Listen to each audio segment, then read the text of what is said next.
ఇక డీటెయిల్స్ చూస్తే Banjara Hills command control సెంటర్లో నేడు సీఎం రేవంత్ రెడ్డి సమీక్షా సమావేశం నిర్వహించనున్నారు.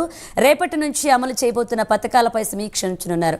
రైతు భరోసా, ఇందిరమ్మ ఆత్మీయ భరోసా, రేషన్ కార్డులు, ఇందిరమ్మ ఇళ్లపై చర్చించనున్నారు. ఈ సమావేశానికి డిప్యూటీ సీఎం బట్టి విక్రమార్క, మంత్రులు హాజరు కానున్నారు.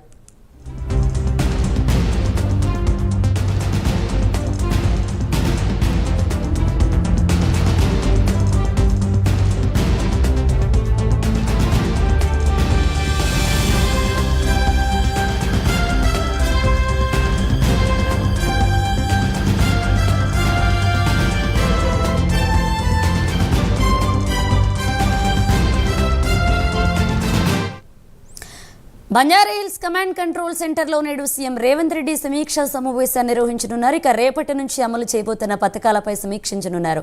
రైతు భరోసా, ఇందిరమ్మ ఆత్మీయ భరోసా, రేషన్ కార్డులు, అలాగే ఇందిరమ్మ ఇళ్లపై చర్చించనున్నారు. ఇదే అంశానికి సంబంధించి మరిన్ని అప్డేట్స్ మా ప్రతినిధి చందు అందిస్తారు. చందు.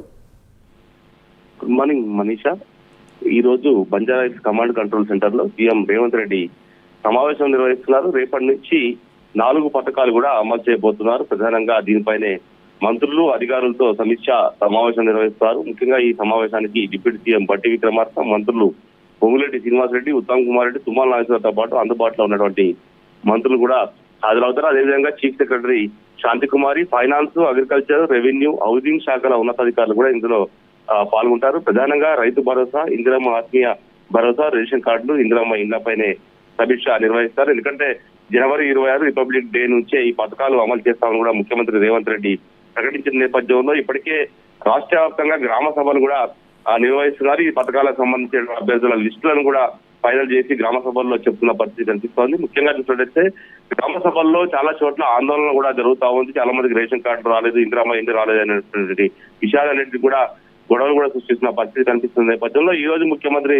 రేవంత్ రెడ్డి వీటిపైన సమీక్ష నిర్వహిస్తున్నారు. ముఖ్యంగా రైతు భరోసా సంబంధించి ఎకరానికి 12,000 అంటే ఒక 2 పంటలు కలిపి 12,000, 6,000 ఒకసారి, 6,000 ఒకసారి వేస్తారు. 12,000 రూపాయలు. అదేవిధంగా ఇందిరమ్మ ఆత్మీయ భరోసా కింద వ్యవసాయ కూలీలకు 12,000 రూపాయలు సంవత్సరానికి ఇవ్వనున్నారు. అదేవిధంగా కొత్త రేషన్ కార్డులు, మరోవైపు ఇందిరమ్మ ఇల్లు ఒక్కో నియోజకవర్గానికి 3,500 చొప్పున ఇందిరమ్మ ఇళ్లను కూడా మంజూరు చేస్తున్నటువంటి క్రమంలో ఈ పథకాలన్నింటి కూడా ఖచ్చితంగా ప్రజల్లోకి వెళ్ళాలి, ప్రజల్లోకి తీసుకెళ్లేలా కూడా పథకాలు ఉండాలనేటువంటి అంశాన్ని అటు అధికారులకు, మంత్రులకు కూడా సీఎం రేవంత్ రెడ్డి సూచించనున్నారు. ఎందుకంటే గతంలో రైతు రుణమాఫీ చేసినప్పటికీ 22,000 కోట్ల రూపాయలు రైతు రుణమాఫీ వెచ్చించినప్పటికీ కూడా అనుకున్నంత పేరు కాంగ్రెస్ ప్రభుత్వానికి రాలేదు. దానివల్ల పెద్ద ఎత్తున విమర్శలు వచ్చాయి, కానీ ఎక్కడ కూడా కాంగ్రెస్ కు మంచి పేరు రాలేదు అనేటువంటి అభిప్రాయాన్ని ముఖ్యమంత్రి రేవంత్ రెడ్డి వ్యక్తం చేసిన క్రమంలో ఈ పథకాలన్నింటినీ కూడా చాలా ప్రతిష్టాత్మకంగా తీసుకున్నారు. ఈ పథకాల ద్వారా మళ్ళా ప్రజల మన్నలను చూరగొనేటువంటి అవకాశం ఉంటుంది. కాబట్టి ఖచ్చితంగా ఈ యొక్క రేపు ఏదైతే ఈ పథకాలు